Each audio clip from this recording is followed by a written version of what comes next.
on the Ouija board, which I have a little bit of a fascination with, all right? So, a few years back, this mother or this family lost their father in a murder-suicide. And the mother was left behind with 5 kids. You know, that burden was heavy. And a little time passed, but the family was missing their dad, they're missing their father, she was missing her husband.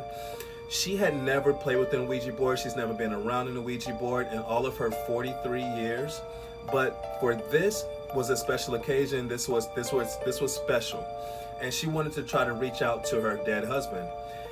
She asked her kids if they would be willing to help, if they would be willing to participate, if she was to buy an Ouija board and bring it to the house. They said yes.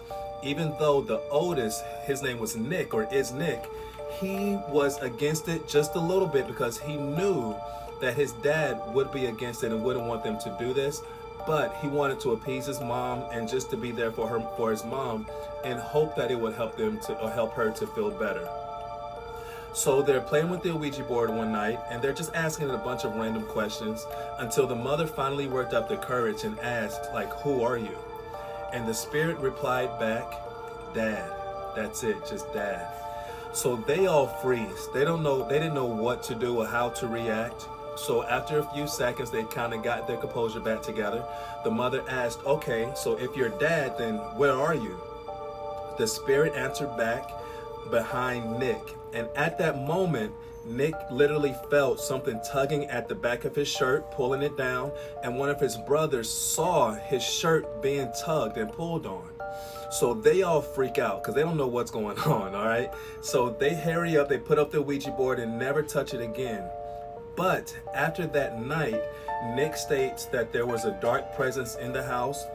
They were putting things down in different places, and then they'll find it like in the living room or the kitchen, in the bedroom or something like that, somewhere completely different than where it's supposed to be and where they had left it.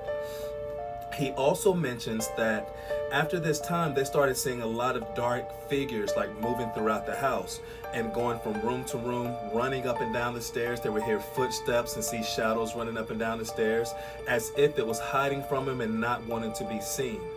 So this goes on the entire time they're living in this house until they finally move and they get rid of the Ouija board, and all of the paranormal activity just comes to an abrupt end right then and there.